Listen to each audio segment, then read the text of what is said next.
Alright guys, welcome back to Formula 1 News. Max Verstappen on pole position for the Japanese Grand Prix for the fourth consecutive year with one of the most amazing pole laps you could ever wish to see. If Max goes on to win this year's World Championship, not only will it be the most impressive accomplishment of his entire career, but it'll be days like today that made it happen. The lap record for Max as well. Grass fires, rain potentially coming tomorrow. Lots of drama to get into today. Very much interested to your thoughts in the comments. Hit the like button if you enjoy. Subscribe if you're new as always. I would greatly appreciate it. We're going to start right about here. Alpine, after yesterday's Jack Doohan crash, they of course replaced everything. They fixed the car. The only thing they didn't have to replace was the power unit. Kind of remarkable that it could survive such a heavy impact. But speaking of the impact, there was lots of theories yesterday. Why Doohan crashed, exactly what happened there behind the scenes. Of course, he went into the corner with DRS open, which is why he crashed. But why did he? Did he try and touch the brake just enough to close it? The other drivers weren't taking that level of risk because you touch the brake at all, it should close. But maybe there's some sort of marginal threshold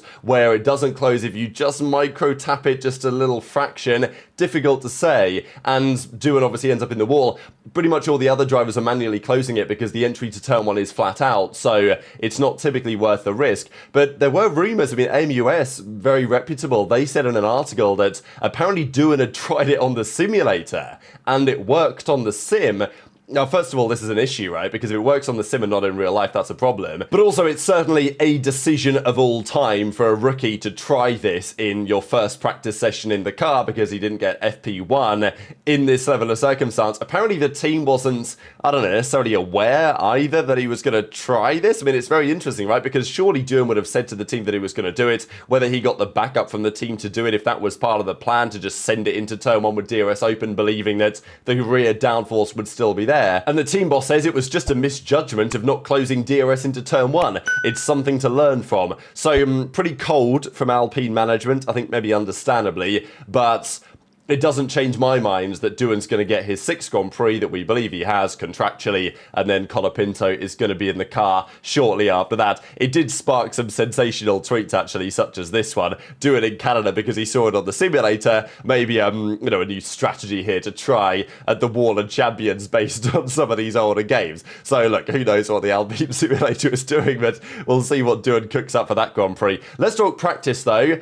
I mean, this is a scary moment for Bortoleto. He dips a wheel onto the grass here and nearly had a big moment at 130R. The big talking point, though, again of practice was these grass fires. And let's just do this topic now, because it was also a topic of qualifying too. There was a grass fire in Q2 that forced, of course, everything to reset again, and the red flag came through. So they clearly tried overnight to, water the side of the track to make it happen. What's interesting about this is, usually this Japanese Grand Prix is run later in the year, as we know, and it's usually, monsoon season, there's usually a lot of rain about, and that has affected Grand Prix on the negative sense in the past. So part of the reason I think why they moved it earlier in the calendar was to avoid that and have better weather. But it also goes the other way. It's drier this time of year, and therefore the grass, given the winter and everything, is pretty compromised. And when you get dry grass in these type of conditions, and it's almost like desertified in some respect, I would say, and you get Formula 1 cars flying by and the sparks are coming off the back of the titanium on those things, then all of a sudden you get a spark on the grass and the fire can start up. So they've tried to do what they can. All available time and resources will be focused on further dampening the grass before the session. I think the issue again is that you get this kind of survivorship bias whereby the parts of the track that have obviously caught on fire before, they will make sure those are nicely watered. But then other parts of the track, which maybe are more prone to getting lit on fire in the future, are then not being watered as much as they could have been. The question that it raises for the Grand Prix tomorrow, now of course it may rain tomorrow, it's likely to rain, maybe drizzle, at least before the Grand Prix, so nature may do the marshal's job for them basically and making sure that everything here is okay. But assuming that there is still some potential for a grass fire to occur again, I mean if a grass fire goes on, they've red flagged all the sessions as a result. That's what they've done. Now, if it was a Grand Prix, what would they do? I imagine they would be forced to do the same thing. They can't really just let the fire run because in order to get the marshals there to put the fire out, you need all the cars back in the pits. So presumably, it's got to be a strategy consideration overnight for these teams to say, okay, what about if we went long, put on a set of hard tyres, had a really long stint into the Grand Prix with the hope, and of course it may be inter conditions, right? But you know what I'm saying here.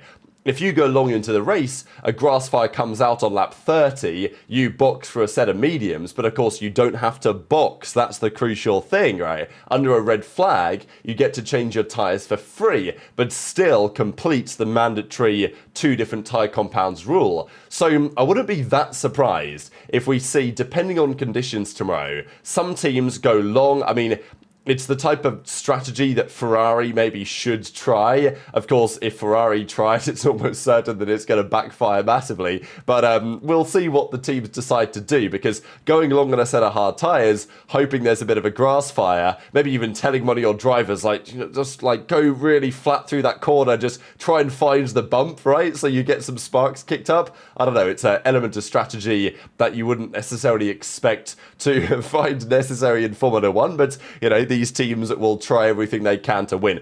This was FP3, and it was pretty clear that the 2 McLarens were the cars to beat. I mean, Lando, Oscar were pretty much neck and neck. Then there was George, then the 2 Ferraris in the mix, and then Max about 5 tenths back. Yuki was pretty solid. Good FP3 for him, was about 3 tenths further behind than Verstappen. And then qualifying gets underway, and what a qualifying session it was. So Max Verstappen starts off and says, look, the tyres aren't gripping up. He wasn't super happy with the car, but they made some steps, they made some progress. Isaac Hadjo as well, what a day for him, because he started the first qualifying session with some clear discomfort in the car. I don't exactly know what was happening, but he felt like he could barely drive the thing. The car, of course, was quick enough, and he did just a good enough lap, Hadjar, to get it through to Q2, after which point, presumably, they fixed the issue and he was really able to kick on from there. So this was the first part of qualifying.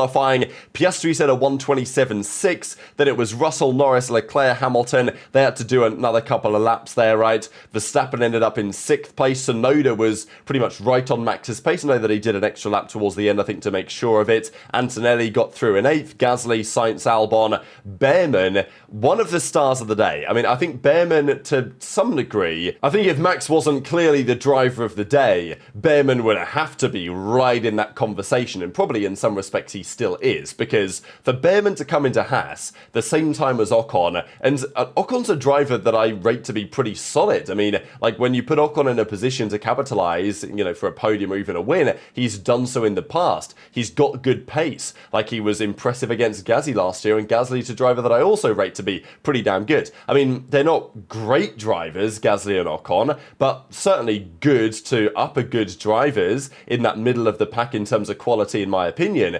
And Behrman's come in today, and I mean, look, he's driven Suzuka before, he's got some experience here, but still, to put in the masterclass that Behrman did today was ultra impressive, I thought. He was only half a second off Piastri, and the gaps here are notable, right? Lawson just about made it out of Q1. He got really close to not making it out, but he did just about. And the gaps here are still really tight, to be honest. I mean, 6 tenths really between P1 and P14 in Q1, especially around a circuit like Suzuka, where typically the performances of the cars are exacerbated just because it is such a challenging circuit. But Hülkenberg, Bortoletto out, Doohan was out, Stroll in P20, normal service, by the way, has resumed there. Obviously, the Aston Martin wasn't great around here, but, you know, still after a good couple of weekends from Stroll, that quickly came crashing down. This was the first part of Q2.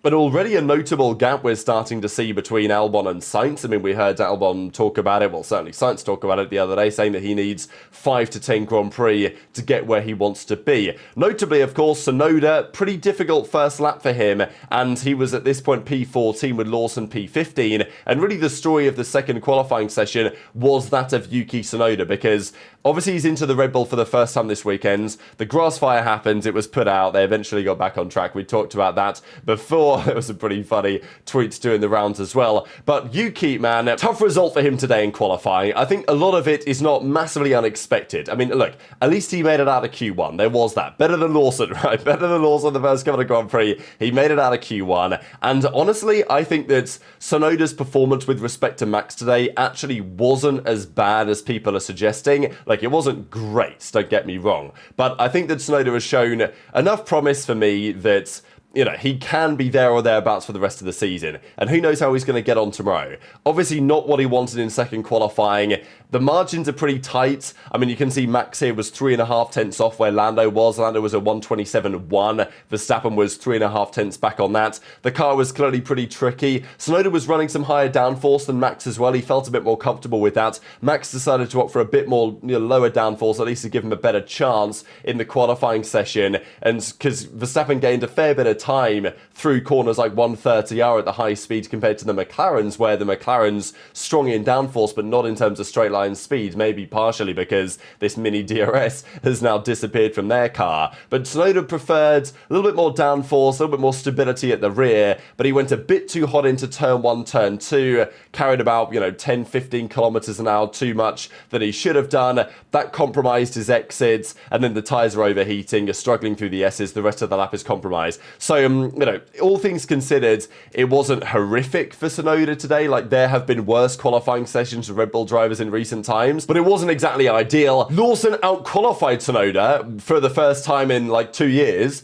but he, of course, in the Racing Bulls, but it's not like Lawson had a sensational session. But look at the gaps, right? I mean, Lawson's a 10th off making it out, really, and it's super tight here. Hadjar was 6 tenths off, Lawson was 7 tenths off, Tsunoda was 8 tenths off, and that really was the difference at the end of the qualifying session. Sainz, by the way, put in a lap which was not good enough to advance and clearly impeded Hamilton in the process. So Tsunoda was out of qualifying at that point. Obviously notable to see that the Racing Bulls out-qualified him. It shouldn't be like a massive surprise to me. And I think that at least compared to Max, Yuki was not horrific this weekend. It's just when it mattered, when the pressure was really on to get into Q3 in the qualifying session, Yuki messed up the first sector and they couldn't deliver the rest of the lap right. But if you look at the gaps, I mean, look, in practice, he was okay. In Q1, he was marginally behind. In Q2, he was about half a second behind.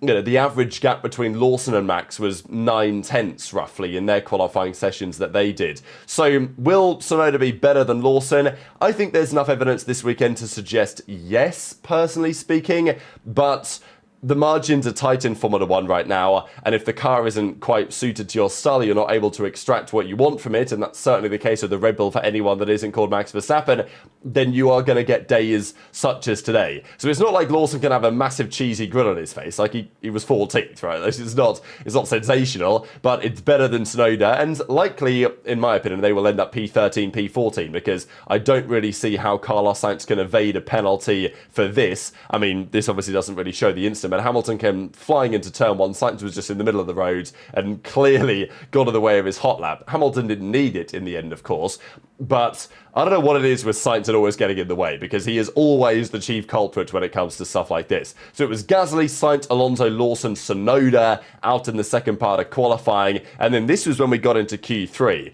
The first laps came on the board as follows. I think Leclerc did a really good job today, because that Ferrari is not great right now, especially when it comes to maximising the performance out of it. Hamilton said after the session they're running at a much higher ride height than they would like. They hope that's also the case for other teams, and they're not so sure that it is. After what happened in China, they can't afford to get disqualified again, so they're running the car substantially higher, and it is costing them significant performance. Leclerc was pretty close to a pole time through the first couple of sectors. They lose a lot, though, Ferrari, at that final chicane. Their slow speed performance isn't really there. And Norris's first lap was pretty bad as well. He was about half a second off the pace. Verstappen was in the mix, but it just never felt like... It was like Verstappen, every session, he was, 5 tenths off, 4 tenths off, 3 tenths off, 2 tenths off. So, it felt like Max was really easing up, eking into the session.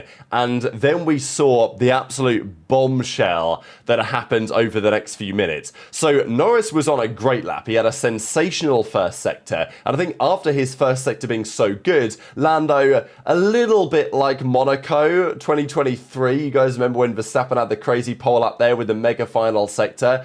I think it was a little bit similar, right? Alonso, that time, if you guys remember, Monaco 23, was on a phenomenal lap. But because the lap was so good, he was like, okay, let's not mess it up. Let's not take too many risks. Let's just complete this lap and it should be good enough. Norris probably felt that way. And I think that Norris probably left a little bit on the table in the final couple of sectors because he was on such a good lap and it was such an improvement over his first. Piastri then had a bad first sector. He had to really try hard to make up for that, which, to be fair, he did, but it was never quite going to be enough. So watching Norris's lap unfold, I was like, the door is open. The door is slightly ajar for a mega lap to come into effect for Verstappen, and Verstappen obviously felt that as well. I mean, this was a sensational lap. Like, watching the onboard of Max, like, for this lap is mesmerizing. Like, he's not perfect absolutely everywhere in terms of clipping the apex here, clipping the apex there, but the final chicane, I think, was really where Verstappen won the lap. I think he was slightly ahead going into that point, but he absolutely nailed the final chicane,